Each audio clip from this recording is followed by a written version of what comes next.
If your business can't run without you, you don't have a business. You're just doing time in a business prison.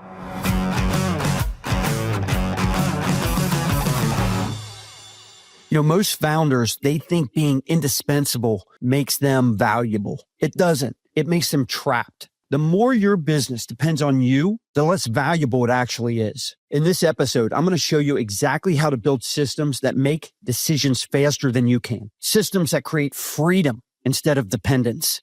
By the end, you're going to know how to design a business that runs by principle, not proximity, so your growth compounds even when you're not in the room. I'm Scott Joseph, the founder of Me Plus Ultra and the host of Business Bourbon and Cigars. I have seen hundreds of leaders hit this wall, where growth becomes chaos and success turns into exhaustion. I've helped them replace that chaos with scalable systems that return their freedom. And I've lived this myself, done this firsthand the hard way. I want to start, with a quick story about my own business that's going to sound extremely familiar to a lot of founders and business leaders. And then in this episode, we're going to start breaking down the framework for building systems that scale and how to audit and design and implement them so you can actually step away without everything falling apart. And part of this is going to show you these 7 questions that I use myself that are going to help expose whether your business runs on systems or on you. When we were closing out our registration for our last Business Bourbon and Cigars Leadership Retreat, literally the 10th one, about a week before final registration closed, I got a call from someone who'd already bought tickets to attend. They weren't a Me Plus Ultra member, but they wanted to come experience the group firsthand. So they were kind of using the event as a trial. And they said, Scott, I'm so sorry for the last minute notice. I'm not going to be able to make it. I got to bail. We're having a horrible month. I've got to be in the store. We're off pace. And I paused for a second because, first off, I've heard this story countless times, but this one hit a little bit different to me. I had something kind of pop into my head. So I asked, well, let me get this straight. You've been in the store all month, right? He said, yeah. And I said, okay, so what's going to happen over the next 2.5 days that didn't already happen in the last 2 weeks? Silence. At that moment stuck with me because it's the exact trap, most founders and business leaders, they fall into. They think that the business can't survive without them, that their presence is what makes the numbers move. And what's ironic is when things aren't going well, do they give themselves the same amount of credit for the poor results as they do when things are going well? Usually not. The reality is that most businesses, they don't have the culture and processes in place to run on autopilot for a decent amount of time. Their numbers just kind of rise and fall with the economy or the marketplace. If you're a founder, or a business owner, you know the feeling. Your hustle builds the company early on. You're moving fast. You're solving problems on instinct. You're kind of carrying everything in your head, right? But that same speed eventually becomes a cage. Everything's funneling through you, every decision, every approval, every fire. And soon, the thing that you built for freedom becomes the thing that owns you. And I know this because I have lived it.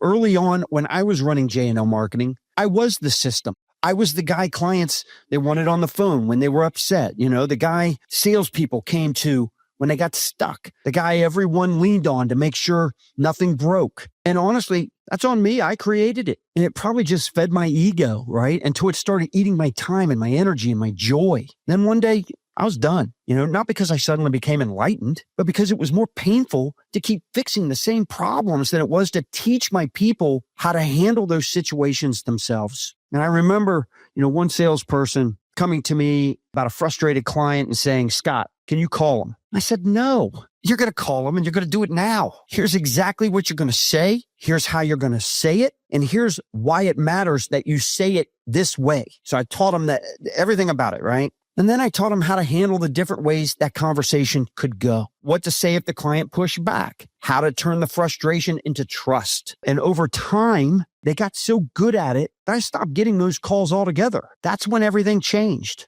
Clients, they weren't waiting on me. Issues were getting solved immediately by the people that were closest to the issue and to the client. And that's when our client experience just kind of skyrocketed. Here's something you got to know. If a client has an issue and it gets escalated all the way to you, it doesn't matter what you do for them. You've already lost because no one wants to wait for the owner to fix something that should have been handled on the spot. That's when it clicked. I didn't need to work harder. I needed to build a system that made great decisions without me. That was the moment that I started shifting from operator to architect. And that's exactly what I'm going to walk you through today. How to build systems that free you, not chain you. So let's break this down into 3 parts.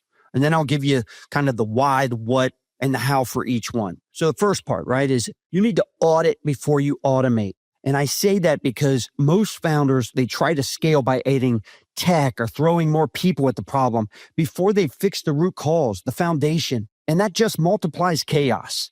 You can't automate what you don't understand. Start by identifying where your business depends on you and ask what breaks, slows down or stops when I'm not around. That's where your system has gaps, right? The areas that need structure before scale. So how can you do this? Run your audit. Ask these 7 questions. Write them down. Who owns every core process by name, not department?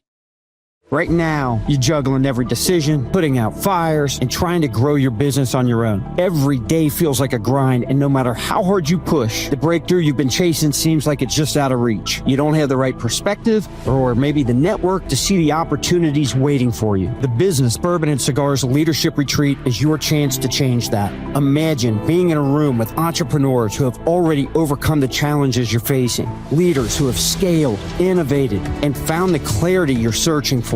Through our mastermind style sessions, you're going to gain actionable strategies and the opportunity to connect with active Me Plus Ultra members. These aren't just networking contacts. They are entrepreneurs who think strategically, spot opportunity quickly, and can provide insights that accelerate your growth. This experience allows you to see firsthand how high-level leaders solve problems, create momentum, and unlock opportunities. So you can leave the retreat not just with a plan, but with a network that expands your possibilities faster than you ever thought possible. The first 5 people to apply at meplusultra.com/BBC50 is going to receive 50% off their ticket. Don't wait. Secure your spot now and step into a space where real business breakthroughs happen. The second question, can you see what's off track within 24 hours without asking? The third question, is there a rhythm for decisions and reviews? Or do you run on hope and Slack messages? The fourth audit question, do your people know what they can decide without you? The fifth, after each project, do you run debriefs that create learning or blame? And then 6, are your deadlines treated like promises or polite suggestions? And then finally 7, could the business hit its next 90-day goal if you disappeared tomorrow? You need to answer these 7 questions honestly. Wherever you hesitate, that's where your business runs on personality, not process. So the second part to this is you want to start designing for decisions, not dependence. I say that because systems they're not bureaucracy. They're leverage. They're not about control. They're about clarity. When people know what great looks like, they stop waiting for permission and start making progress. So what you're going to start doing in this second part is you're going to design decision-making tools, not rule books. Your systems, they should help your team think like you would, hopefully better, even when you're not there. And you can do this by creating an operational cadence. First thing I would say is, there's got to be a rhythm to it, right? Every team runs on a predictable schedule for reviews and reporting. You want things visible, build dashboards that track what matters before it breaks. There has to be ownership. Every initiative has one name beside it. Accountability lives with people, not titles. And want to do this type of feedback loop. Wins, they need to be documented, and your losses need to be debriefed, not buried. I can remember at J&L, we used to work feedback loops into everything we did, including our client experience, right? We literally created morning after ritual. After every campaign, the next morning, we'd run a 15-minute debrief. What worked, what didn't, what we'd repeat. No blame, no fluff. That one system improved performance by 20% across the board, literally within 90 days. Systems don't kill creativity. They kill confusion. And confusion is what slows down execution. And then the third part, you need to build a freedom flywheel. And I say that because the tighter your systems, the wider, the more freedom you're going to have. Every process that runs without you buys back time that you can reinvest into your vision, your people, your strategy. The best businesses are when owners and the leaders of the organization invest more time working on the business, not in it. So this flywheel, this is this compounding effect of clarity, systems, accountability, freedom, right? Clarity is what defines what matters, and the systems make it repeatable. Accountability is what keeps it alive. And then that's when the freedom flows. Once you've built your first few systems, start installing them into your culture. And here's kind of a practical sequence for you. You need to walk before you can run. So start small. Pick one high friction area. It could be your sales handoffs, your client onboarding, maybe your reporting. You need to write the standard, document what great looks like, assign that ownership, one name, one responsibility, and then start measuring it.